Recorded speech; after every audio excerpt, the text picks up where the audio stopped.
If you are an Ahab, you're increasing the odds of being married to a Jezebel, which is a domineering, controlling, unwell woman who likes power and attention. I would encourage you to just ask the question, if in this strange triangle, if Charlie wasn't Elijah and you're not Ahab and she's not Jezebel. I'm not saying that's what it is. I'm not saying that's what it's not. I'm just saying that would be a fun Bible study for date night at your cul-de-sac house with all the cats. And speaking of people with crazy ideas and ideologies that tear down other people, let's roll this clip. I just really needed to just take a breather and really process everything that happened with Charlie and what it kind of means in terms of where we are. And I think it is a circumstance where we just know. We just know that he was truly betrayed in one of the most egregious ways that I think I've ever seen. It has made me lose faith in politics. It has made me fully lose faith in Trump. And my heart aches for the fact that he gave so much of his life to Trump and to politics. And they just were like, nope, that is it. And it serves us or it doesn't serve us. And we want to move on. And so here's a holiday. Bro, if they try to give me a holiday, what is with them giving people a holiday after they kill them? Why is that a thing? You know what I mean? Like, oh, Martin Luther King, what about this holiday? What about this boulevard? Anyways, let me knock off. Like, they're going to give Charlie Kirk a boulevard. They already did. They did in Israel. They gave him freaking boulevard. It's like, as soon as they give you a boulevard and a holiday, they definitely killed you. Okay, there's no question. They killed you. There's no way. That's like their signature thing. It's like that's what they do. It's the Fed signature. It's where they sign off after they murder you. So like holiday and a boulevard. And it's never on a nice side of town either. Like Charlie Kirk Boulevard is not going to be a nice side of town. Anyways, I will be back on the 27th, you guys. Thank you guys for all the support throughout these couple of weeks. These last I can't wait to see her today back up saying just very encouraging things. So let me take a very different angle on this. I don't know Candace. Never met her. So let me take a very weird angle on this. A pastoral angle. This is my 30th year as a senior pastor. What's happening here is a very public example of a very common crisis. Mm-hmm. The wife is unwell. Mm-hmm. The wife decides that she's going to live her unwell life online. Yep. And now any sense of privacy for the marriage and the family it's eradicated. Is there a point where in any marriage, the husband should say, babe, we got to talk about your social media? Mm-hmm.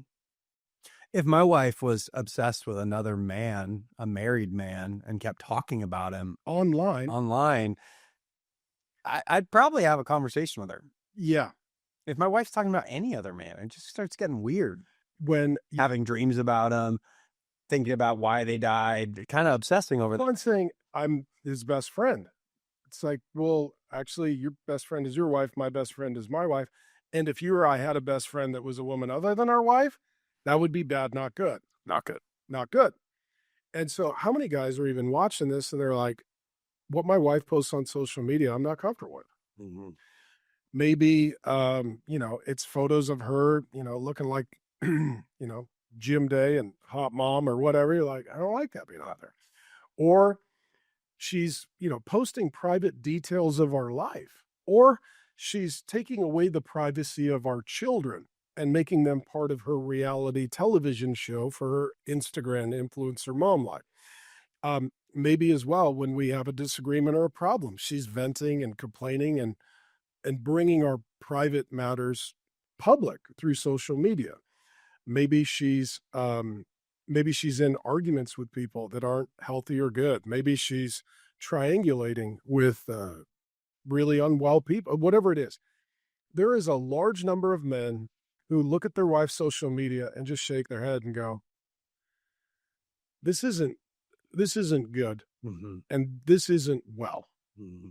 There are other guys, they're watching their wives online manifest the beginning of mental health. Yeah. Like saying and doing crazy stuff. Yeah. Like, I don't know what Britney Spears is doing online today, but it would be better if she was offline. Mm-hmm. So the way that social media works, and I didn't know, it kind of here's where my mind is going. So some years ago, I had a discussion with Dr. Drew Pinsky. He hosted the Dr. Drew show. Yep. He's like a celebrity psychologist, and I got to co-host Loveline with him one time, which was weird, taking sex calls with him. But he wrote a book called The Mirror Effect. And The Mirror Effect, it gave kind of the clinical categories for social media a long time ago. And he says that celebrities model behavior and then people mirror it. Mm-hmm. And so that's how you get a following. That's how you get a platform. These are your influencers. The problem is once you say or do something crazy, and then everyone is saying or doing that crazy thing, it's not crazy anymore. Mm-hmm. So then you got to get something new and you got to get crazier. Yep. And if you're asking at the end of the crazy cul-de-sac, who's the cat lady that lives at the end of the crazy cul-de-sac? Shazam. Shazam. She's doing a good job being crazier and crazier. Well, but then her team will tell her, you're crushing it online. Viewership is up. The numbers are at an all-time high. Yes, because people are fascinated with watching celebrities self-destruct publicly. Mm-hmm. It's why the reality television show genre keeps living. It's like, oh, these people are nuts. Like, I want to see the car roll over in the intersection and the blazing inferno. Mm-hmm. Yeah. And they're not watching because you're influencing them, you're entertaining them. Yeah. 100%. So what would you tell, so let me say this very slowly. Candace Owens' husband, whose name is George Farmer, what advice would you have for him in this time? Earnestly, as a pastor, just as a pastor, like if the door was shut and we weren't live streaming it, I'd be like, number one, do you know Ahab in the Bible? Mm-hmm. Ahab was a passive man. Mm-hmm. And if you are an Ahab, you're increasing the odds of being married to a Jezebel, which is a domineering, controlling, unwell woman who likes power and attention. Mm-hmm. So my first thing would be, hey, I wrote a book called New Days, Old Demons, and I would encourage you to just ask the question, if in this strange triangle, if Charlie wasn't Elijah and you're not Ahab and she's not Jezebel. I'm not saying that's what it is. I'm not saying that's what it's not. I'm just saying that would be a fun Bible study for date night at your cul-de-sac house with all the cats. That would just be something I would throw out there. And just consider as you study that if this dynamic is not replaying itself. Mm. In addition, I would say, are you watching, viewing, following her social media? And how do you feel about that as her husband? Mm-hmm. And if he said, it bothers me that she seems infatuated with another man. Mm-hmm. I'd say, I would go with that. I would for sure go with that. Yeah, I would pull that thread. The first red flag's the different last names. Yeah. And it's like, well, she's literally having dreams about him. How do you feel about it? And if she is having dreams about him, do you think that maybe you should go get her an evaluation? Like, are we dealing with somebody who they sort of disconnected from reality? Is this where the professionals need to just ask, hey, are we doing okay here? Yeah. I mean, if my wife came to me and said a man appeared to her in her dreams and talked to her, I'd be like, all right, let's go talk to a different man in a white coat. Yeah, let's go check that out. And even if the information you're getting is accurate, doesn't mean it's not demonic. Uh-huh. And so, I mean, my first recommendation would be to the husband is like, take a break. Get offline. Yeah.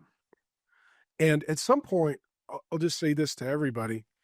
If you don't get offline and just go live like a human being, you get a little crazy. Yeah. And so, like, the most important thing you can do sometimes is turn your phone off and go for a walk. Mm-hmm. Go up to the mountains and have a hike. Have some kids and grandkids and play with them. Go serve somebody who's suffering and hurting. You can get so conspiratorial in your mindset if you only live online. And then there's something about somebody's got cancer and you're serving them. Mm-hmm. Now you're dealing with reality. so like for me, so yesterday, the grandkids came over. Mm-hmm. We were just talking about like, I don't know what's going on the internet because I'm playing with the grandkids. Yeah. And I know that playing with the grandkids is incredibly good for my soul. Yep. And so I don't know what people are saying online. I just know that, well, yesterday I got to introduce your son and his cousin to Legos. Mm-hmm. And this was fascinating for them. Mm-hmm. They got to start building things and building cars, and now we're building garages. And honestly, doing normal things, being a normal person, living in the normal world, and removing yourself from the internet and attention, it is the only way to be a sustainably sane, well human being. For sure. For sure. It's really interesting. So George is not on social media at all. He's probably the healthy one. And they have 4 kids. Oh, wow. That's what I'm saying. I'm finding out if he has a current job. He might be. I mean, yeah, if you got 4 kids, like, go fill the sippy cup, read the kids' Bible. You know, I mean, He hasn't had a job in 3 years. They have 4 kids since 2019. So, okay. I would tell you what I think, but it's a new show, I know. and I'd like to have another episode at some point. But if I was a pastor, I would just look at the whole family system and dynamic Mm-hmm. and be like, is this well? Like, is he the protector, provider, leader, and head? Are they agreeing on their public and private life? Are their priorities God, marriage, children? What is the environment in the home? Yeah. You know, how are the children doing? I mean, literally, I would be doing a pastoral evaluation of whether or not this marriage and family was doing well. And that's not to be, you know, pejorative or critical. That's just caring about people. Yep. It's one thing to just, you know, take shots and criticize. It's a whole nother to be like, this is a marriage and a family and a person. Yep. And if they're not doing well, do we just keep watching because it's breathtaking, or do we help Mm-hmm. because this isn't going to end well? Yeah. Thank you for your insight. I think you kicked the hornet's nest, so this one will be fun online. Well, you know, at least, I mean, that's what us Islamophobes do in our free time. I love it. I can't wait to see the YouTube thumbnail on this one. Yeah. All right, on to our mailbag. This is where we're going to wrap the show. We have a couple questions. If you guys have a question, feel free to comment it below, and hopefully we'll get to it next week. But last week we got some questions. I go to a mega church and they are getting more woke. What should I do? Well, first you got to define. So this is a hard thing.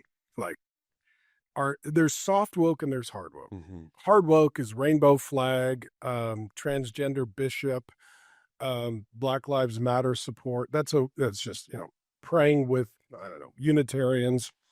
That's just, you know. Then soft woke is they don't say anything about anything. Like, you never hear anything about life or gender or marriage, any of the real issues that people are really needing clarity on. If you're in a place and that church is moving south and to the left, you have 2 choices. Respectfully, kindly ask, hey, you know, what is your vision, leadership, whomever that might be? Where are we going? What are we doing? Like, and if you can't get those questions answered because the church is too big, you kindly, respectfully move on. Yeah. Go join another church family. But if you can't sit there, especially if you're married, and especially if you have kids, you're like, I don't trust the leadership here and the direction that we're going, then you've got to remove yourself. You don't need to be negative. You don't need to burn it to the ground. Just move on. Yeah. Just move on. The sad thing is people have joined churches and they're forced to leave the church because the church has left them. Mm-hmm. And it means when they joined the church was here, but then the church slid over here and they're like, Mm-hmm. do I go with you or do I move on? What I would say is if they're going to the left, move on. Yep. Don't go with them. Yep. 100%. Great advice. Thank you, Pastor Park. Thanks for watching this video. It's a great honor to help you learn the Bible. Go ahead and subscribe to the channel, and I promise you there'll be more to come.